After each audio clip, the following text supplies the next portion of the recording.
Соқтық бала соқпақсы жерде өстім.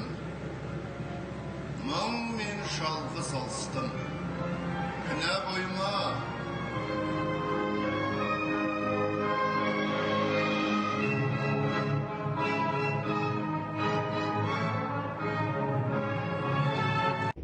Армысыздар, аяулы ұстаздар, құрметті студенттер. Қазіргі жағдайға байланысты біздің «Бір ел, бір кітап» республикалық акциясы бойынша Абай Құнанбайұлының 175 жылдық мерейтойына арналған Мұхтар Әуезовтің «Абай жолы» роман эпопеясына арналған онлайн көрмемізді ұсынамыз. Көрмеміздің тақырыбы Мұхтар жазған «Дара жол».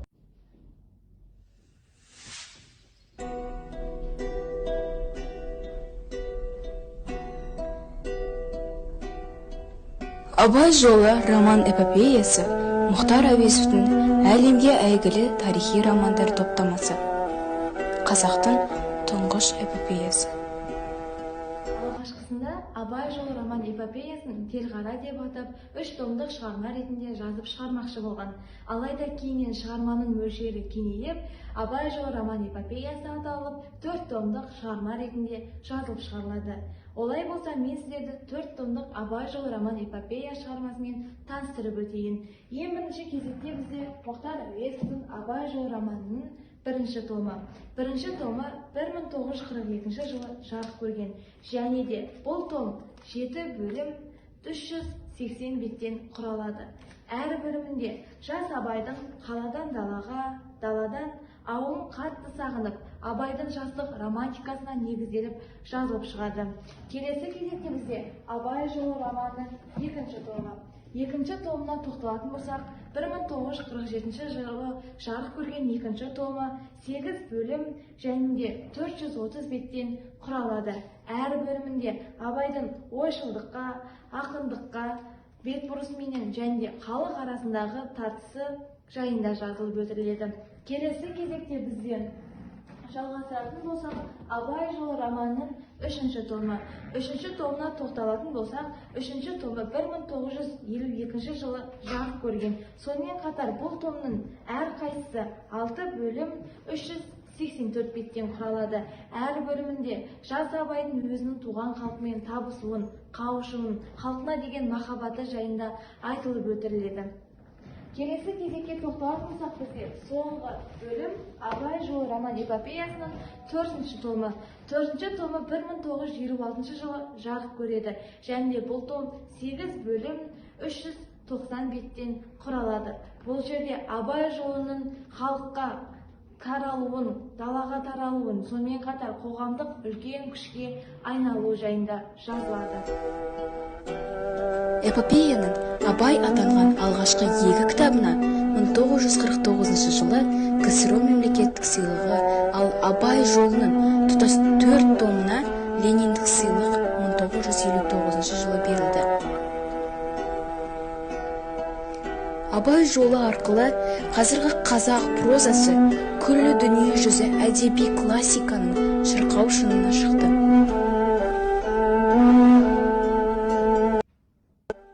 Мұхтар Омарханұлы Әуезов 1897 жылы 28 қыркүйек күні Шығыс Қазақстан облысы Абай ауданы Бөрлі ауылында дүниеге келген қазақтың ұлы жазушысы, қоғам қайраткері, Қазақ КСР еңбек сіңірген ғылым қайраткері.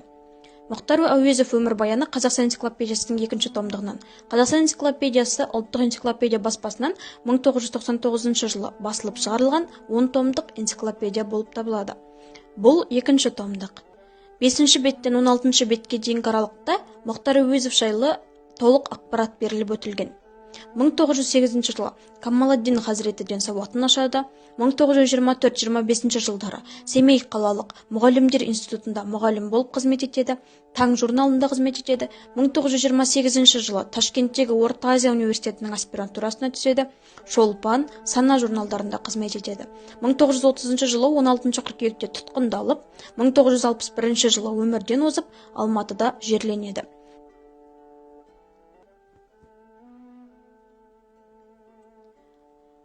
Келесі әдебиетіміз Мұхтар Әуезовтің Қорғансыздың күні шығармасы. Қорғансыздың күні шығармасы Атамұра баспасында 2002 жылы басылып шығарылған.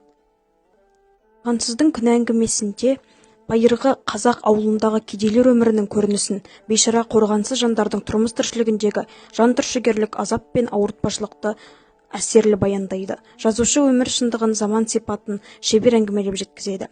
Басты кейіпкер 13 жасар Ғазизаның көрген қиындығы мен ар намысы үшін күресі сипатталған.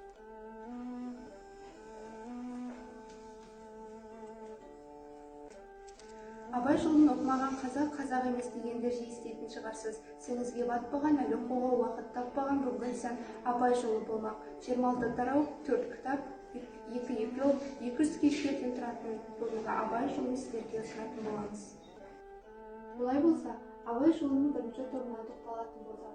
Абай жолының бірінші тобы қайтқанда деген бөлімнен басталады. 10 жасар Абайдың оқудан ауылға қайтуынан басталады. Ел арасында атасы Қодар мен келіні Қамқа көмектес деген қауесет тарайды. Оларды бұны естіген Құнанбай оларды өлім жазасына кеседі.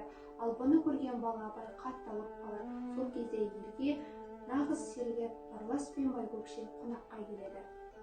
Шыңғыстаудың бел ортасында жер дауы басталып кетеді. Жер дауы кезінде Құнанбай мен Бөжей руында қатты айқастар болады. Сол кезде Құнанбай Бөжейге оның есесі ретінде қатты дүре соқтырады. Үшінші тарау жолда. Бөжей Құнанбайдың үстінен арыз сүреді. Сол арызға бола Құнанбай мен Абай Қарқаралыға жол жүреді. Абай сол жерде шөже ақынмен танысады. Алшынбай Бөжей мен Құнанбайды татуластырады. Құнанбай болса татулық белгісі ретінде өзінің қызын Кәмшатты Бөжейдің қолына өсіруге береді. Келесі тарау Шықтырманда.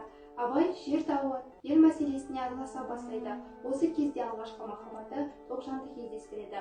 Оған бірде-бір себепкер досы Ербол болады. Өрде Абай Тоғжанмен кездесіп жүрген кезде анасы Ұлжан Алшынбайдың қызы Ділдәға құда түседі. Келесі бөлім өрде. Абай Тоғжанмен кездесіп жүргенде анасы Ұлжан Абайға тастырып қойған Ділдәнің ауылына құдалыққа барады. Абай Бөжей асына ат салысып, 3 күн тік тұрып қызмет етеді. Ағайынның ризашылық батасын алады. Абайдың өкінішіне орай Тоғжанмен әсерлі де сырлы кездесуі осы бөлімде көрсетіледі. Екінші том жайлауда. Абай ауылына бір жағынан бір жансал және Ділдәнің шешесі қонақтап жатыр. Абай енесіне сәлем бермей, жас әйелі Айгермен бірге сауық құрады. Осы сауық кездерінде Оралбай мен Керімбала деген жастар табысады. Жігітек пен бөгекші арасында дау бола бастайды. Екінші тарау тайғақта. Құнанбай қажылыққа аттанады. Ұлжан Абайға Ділдәнің жанына қайт дейді.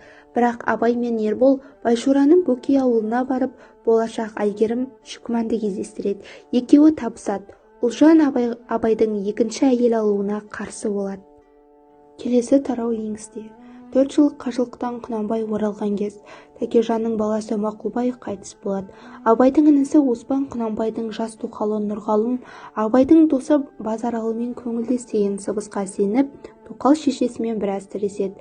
Керімбаладан айырылған Оралбай ел бүлдіріп оған араша түскен Абай түрмеге қамалады. Сол кезде Салтанат деген құдаша Абайда 1000 сом төлеп шығарып алады. Келесі бөлім биікте. Абай Пушкин мен Лермонтовтың шығармашылығына ден қойып, оларды рухани аға етіп алады. Айгерім екеуінің ыстық сезімі қарсылықтарға қарамастан қайта жандана бастайды. Екінші томның соңғы тарауы эпилог. Бұл эпилог тарауында көбінесе Абайдың шығармашылығына ден қойған сәттері айрықша көрсетіледі. Қалың ел өсеті бөлек Абай деген шықты деп әңгімелеп жүреді.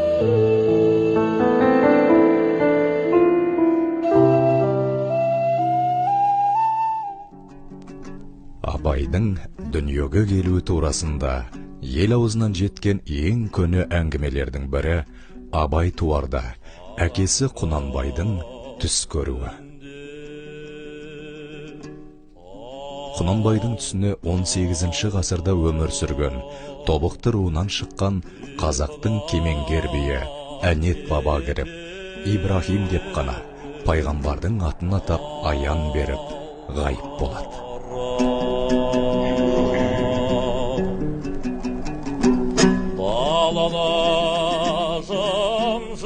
Осы түстен көп ұзамай Құнанбайдың әйелі Ұлжанның босанғаны жайында хабар келеді. көрген түсін ырым көрген Құнанбай азан шақырып жас нәрестеге Ибрахим есімін бергізеді.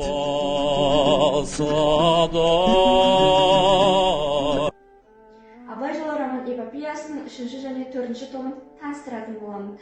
Олай болса, 3-ші томына келетін болсақ, 3-ші томы Алматы қаласындағы Жібек жолы баспасынан 2012 жылы жарық көрген.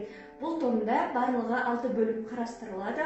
Олар Абай аға кеп жолында, қарашығын, өкініште, қақтығыста және қоршауда деп аталынады. Осы 6 бөлімде баяндалатын оқиғалар тізбегі әуелде Абайдың жас өнерпаздарға, жеткіншектерге жол көрсетуімен, оларды қолдаумен басталған болса, оқиғаның ары қарай шиеленісуі елге, қарапайым халыққа, кедейлерге қарашығын атты қара салықтың салынуы болады. Осының арқасында елдердің арасында бір-біріне деген қақтығыстар пайда болып бастайды. Болыстардың қарапайым халықтарға, халықтың билікке деген секілді ел дауы, жер дауы басталып кетеді. Абай осы кезеңдерде заманға өте қатты налыған болатын. Міне осының салдарынан Абайдың інісі Оспан дүниеден озады. Кейіннен Оспанның қырқы өте салысымен оның жер, дүние, мүлкін, әйелін тәркіге салған болатын. Жалпы 3-ші томның мазмұны дәл осылай аяқталады. Яғни жер мәселесі, ел мәселесі негізгі арқау болған еді. Ендігі кезекте 4-ші томды таныстыратын болсам, бұл да Алматы қаласында Жібек жолы баспа үйінде 2012 жылы жарық көрген. Бұл да 3-ші том секілді 6 бөлімнен құралады. Олар түн-түнекте, құз-қияда, қапада, қоршауда, шайқаста және қақтығыста деп аталынады. Осы 6 бөлімнің бастапқысы Семейдегі оба ауруының тарап кетуімен, сондай-ақ ол аурудың кесірінен адам шығынының көп болуымен байланыстырылады. Осылайша оқиғалар тізбегі кетіп жатқанда, Абайдың ұлы Әбіш өзінің дертіне қарамастан өмірлік серігін тауып, үйленіп, жастарға насихат көрсеткен болатын. 4-ші томның 3-ші бөлімі негізінен қапада деп аталынады. Осы бөлімнің аты айтып тұрғандай, Абай қапада қалады. Себебі өзінің өмірлік жолдастары болып келген Ербол да, Дәркембай да, Базаралы да дүниеден озған болатын. Осылардың ауыртпалығына көнбей жүрген Абай кейіннен ұлы Әбіш пен Мағаш қайтыс болғанда қатты қиналып, өкініп, өзінің заманға қатты наразы болған еді. Ұлы Мағаштың дүниеден озғанына 40 күн өткеннен кейін көп ұзамай Абай өзі де қапаланып, осы ауыртпалықтарға шыдай алмай көз жұмады. 4-ші том дәл осылай күйзеліспен аяқтала келіп, эпилогпен жалғасын табады. Эпилогта негізінен Абайдың сүйегі өзінің інісі Оспанның жанына жерленген болатын, Жидебайға қойылады. Ал жан-жары Әйгерім болса, ұзақ жоқтау айтып, зарланып қалады. Мінеки Абай жолы роман-эпопеясының 4-ші томы дәл осылай аяқталады. Ұлы жазушы Мұхтар Әуезовтің ұлы шығармасы бола білген Абай жолы дәл осындай күйзеліспен аяқталып қалды. Абай жолын оқымаған қазақ емес демекші, мен сіздерге дәл осы Абай жолын оқуды ұсынамын.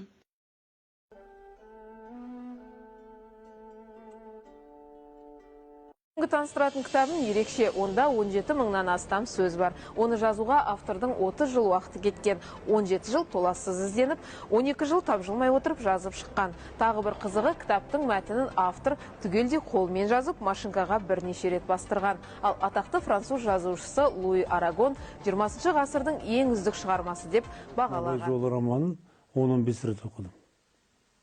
Сонда оққан сайын шыға береді. Абай шыға береді, Әуезов шыға береді. Мына Абай сияқты данышпан адамдарды жиі оқып тұру керек, қайталап оқып тұру керек. Оққан сайын бір ұғымдар, түсініктер шыға бастайды. Оққан сайын Абай жақындай бастайды. Мұхтар Әуезовтің Абай жолы тарихи романдары топтамасы әлемнің 116 тіліне аударылған. Осыған орай әлем жазушыларының да бұл шығармаға өзіндік сын пікір білдіруі қалыпты жайт. Осындай әлем жазушыларының Абай жолын оқығаннан кейінгі пікірлерінің бір қатары Жер жаһан журналының номері 2020 жылғы санында жазылған. Әлемге әйгілі қырғыз жазушысы Шыңғыс Айтматов ең мұны қазақ халқының барша адамзаттың асыл ой парасатына қосқан үлкен үлесі деп бағалаймын деген пікірін жазған екен. Француз жазушысы Луи Арагон Абай жолы эпопеясы арқылы қазақ прозасы күллі дүниежүзі классикасының қаушымына шықты. Бұл да аз. Дүниежүзінің басқа елдерінде де бұған тең келер шығарма табу қиын. Ол менің ойымша 20 ғасырдың ең үздік шығармалардың бірі деген пікірін білдірген екен. Луи Арагонның жерлесі Бенджамин Мотив болса, шындығында қазақтан еткен ғажайып халық, оны керемет Абай жолы романында қандай тамаша суреттеген деп өзінің қандай хақысын жасыра алмаған. Орыс жазушысы Михаил Луканин болса, Абай жолын ақын мен поэзия жайлы дүниежүзі әдебиетіндегі ең шоқтығы биік шығарма деп бағалаған. Абай жолы жайлы осындай сын пікірлердің бір қатары Егемен Қазақстан газетінің номері 211 санында 2020 жыл 4 қарашадағы санында жазылған. Бұл жерде академик Қаныш Сәтбаевтың Абай жолының энциклопедиялық мазмұны жайлы жазған мынандай пікір бар. Қазақ халқының өткен зерттегісі келетін бірде-бір ғалым бұл романды жаңа біле алмайды. Ғалым филолог ауыз әдебиетінің бай мұрасына қанық болса, ғалым этнограф көнерген небір тұрмыстық белгілер мен өмір салтына куә болады деп аса ерекше бағалаған. Және бұл газетте Ғабит Мүсіреповтің өзі Абай жолын 4-ші рет оқығанда ғана түсінгендігі жайлы жазылған. Лев Толстойды оқымай орысты, Бальзакты оқымай французды білдім деу қандай қиын болса, Абайды оқымай қазақты білдім деу де сондай қиын. Мұхтар Әуезов Абай жолы эпопеясымен ұлы ақын, ағартушының алып тұлғасын дүниежүзі оқырмандарына танымал әдеби бейне қатарына жеткізді. Абайтануды дербес ғылым саласы дәрежесіне көтергенде Әуезов, десе де жазушыны талқыға салып, оған қатал сын айтқандар да көп болды.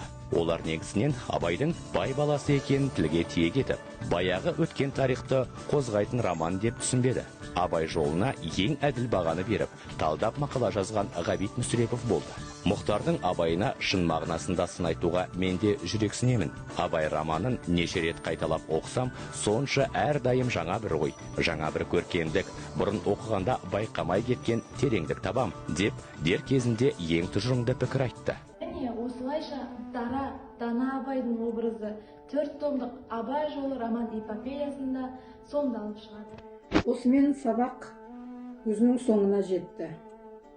Студенттер теориялық білімдерін тәжірибе ретінде сіздерге көрсетті. Кітап көрмесін ұйымдастыру барысында студенттер өздерінің тұрғылықты жеріндегі, атап өтсем, Астана, Алматы, Қаскелен, Қызылорда, Жамбыл, Ақтөбе, Жезқазған, Теміртау, Семей, Петропавл, қалалық, аудандық және мектеп кітапханаларына және де өздерінің жеке үйіндегі кітаптарға жүгінді. Барлықтарыңызды республикалық бір ел бір кітап акциясының ұсынған шығармаларын оқуға шақырамыз.